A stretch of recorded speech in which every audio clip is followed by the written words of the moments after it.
Let's imagine that we are perfectly flat. I mean, absolutely flat.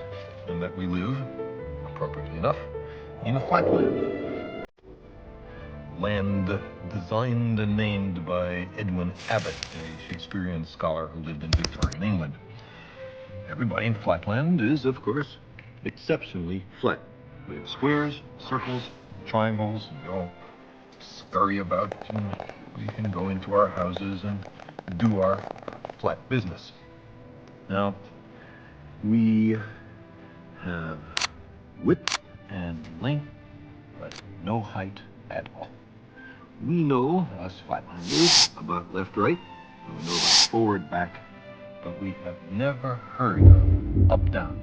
Let us imagine that into Flatland, hovering above it, comes a strange three-dimensional creature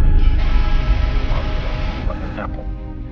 And the three-dimensional creature sees an attractive, congenial-looking square, watches it enter its house, and decides in a gesture of interdimensional amity to say hello.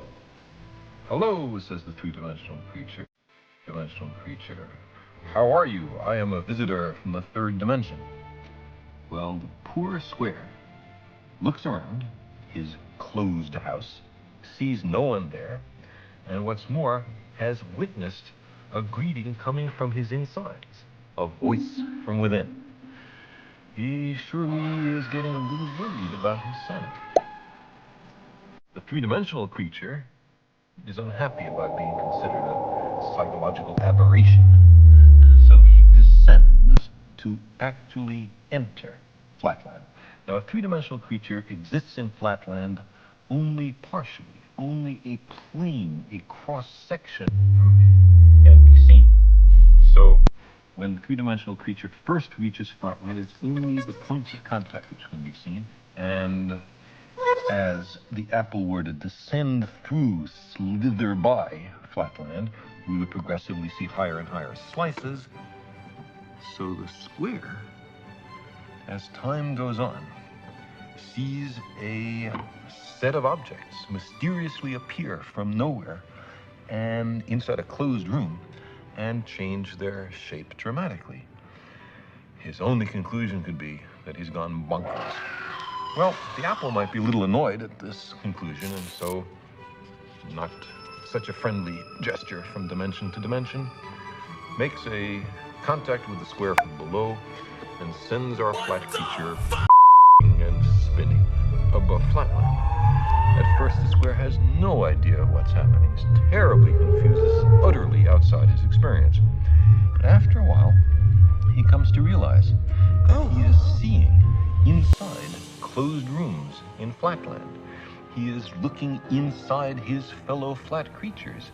He is seeing Flatland from a perspective no one has ever seen it before to his knowledge. Getting into another dimension provides as an incidental benefit a kind of X-ray vision.